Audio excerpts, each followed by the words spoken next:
Well, we have finally made it. Happy Friday. If you are not one of the nearly a third of voters who've already cast their ballots, we are now just 24 hours away from the polls opening on Election Day.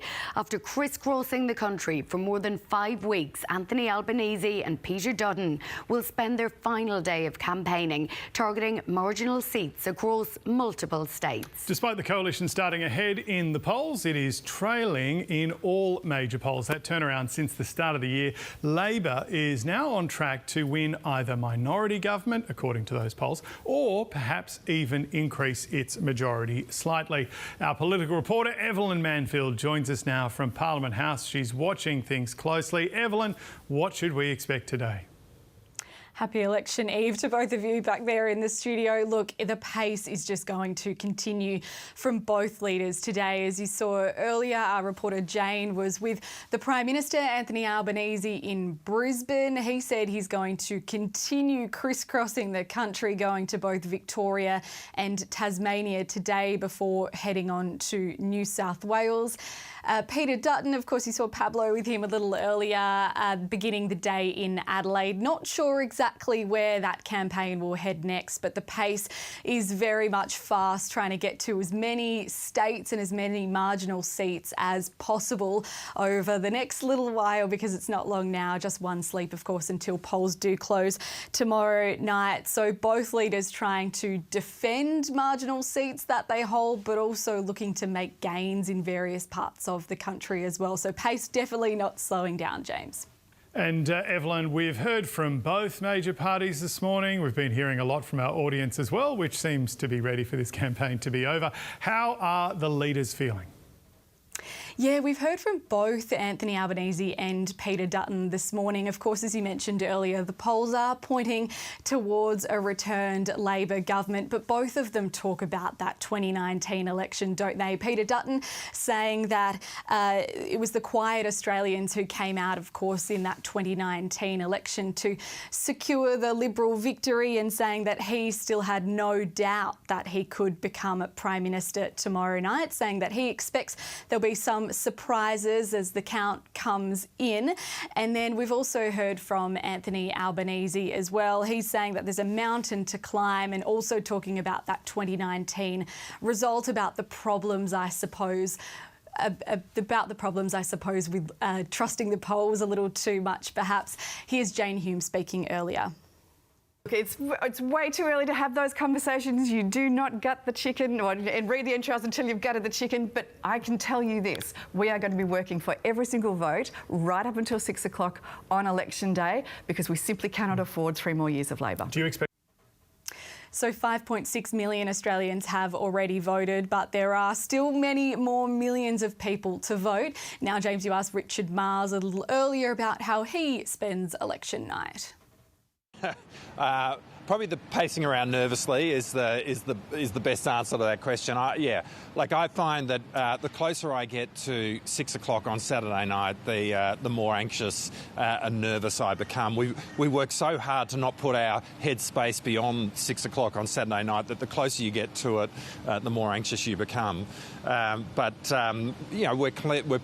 very pleased with the campaign we've run, and we're very pleased that we've got a day to go. So Richard Marles pointing to not much longer there, which perhaps is the sentiment from many Australians after a long 5-week campaign, James. Yeah, not sure who the chicken is, not sure who's doing the gutting, but you can definitely tell that everyone is ready for this campaign to be run and done. Evelyn, thank you for that. Footage has been released of the moment before New South Wales Police Inspector Amy Scott gunned down mass killer Joel Cauchi at the Bondi Junction inquest. Jessica Kidd joins us now from the Coroner's Court in Sydney. Jess, this is really confronting footage. That's right, Catherine. This is never-before-seen footage, and it was released by the New South Wales Coroner's Court yesterday. What it is CCTV footage from inside the Bondi Junction Westfield shopping centre, and also a 3D crime scene reconstruction showing the final moments that led to the conclusion of that mass stabbing attack at Bondi Junction just over a year ago. And in the footage, it's clear just how close that lone police officer, Inspector Inspector Amy Scott came to the attacker, Joel Cauchi, the man who is responsible for fatally stabbing 6 people that day and injuring others. Now, the footage shows Cauchi moving through the shopping centre, going up an escalator, and then that moment when Inspector Scott enters the shopping centre alone. She's directed towards the attacker by witnesses who are in that shopping centre. She goes up the same escalator, and the footage, the reconstruction footage, shows her point of view as she moves through and then confronts Joel Cauchi. She yells out, "Mate," to try and distract him and get his attention. She also calls for him to stop. She's also aware of all the bystanders that are around. You can see in the footage that there are people standing just inches from the attacker. She gestures for people to stand back, and that's when the footage shows Cauchi begin to sprint towards Inspector Scott with that knife out. That's when she reaches for her firearm and fires 3 shots, bringing that confrontation to an end. And the footage remarkably shows that entire sequence of events from the moment Inspector Scott enters the centre to be about 1:25. So a very quick sequence of events. And Inspector Scott took the stand at the inquest this week. She was one of the first witnesses to appear, and she described how she felt sick, nauseous as she entered that centre alone, knowing that there was an active armed offender in there. And she described how in her head she'd resigned herself to the fact she was probably going to die. And you can also see 2 French men behind her in some of that footage. They were the pair that tried to stop Cauchi using bollards in the shopping centre, and also sort of assisted Inspector Scott as she went and confronted him.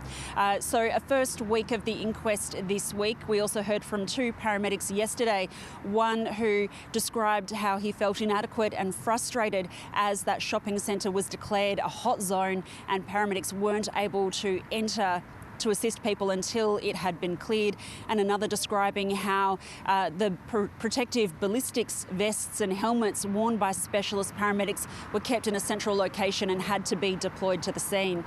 So we expect that another 40 or so witnesses will appear before this inquest. It is resuming on Monday and it's set to run until the end of May. We will stay across the inquest as it continues. Thank you, Jess.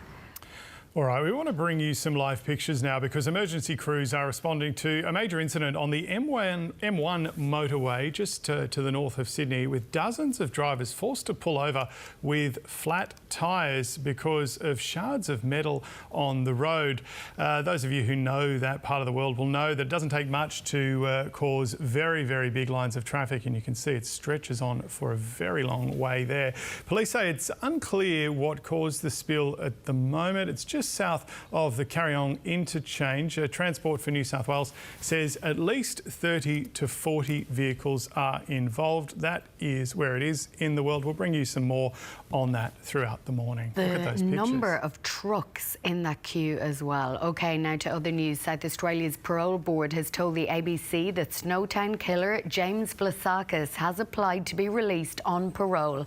Vlassakis was the youngest of the 4 perpetrators involved in South Australia's bodies in the barrel murders between 1992 and 1999, and he was a key prosecution witness. He was found guilty of being involved in 4 of the murders at 19 years old. He's now in his mid-40s. He was jailed for life, but because he helped authorities, was given a 26-year non-parole period. Simon Patterson has given evidence at the triple murder trial of his estranged wife, Erin Patterson. He said his wife was disappointed that he declined an invitation to attend lunch at her house, where she served a poisoned meal to 4 relatives, 3 of whom later died.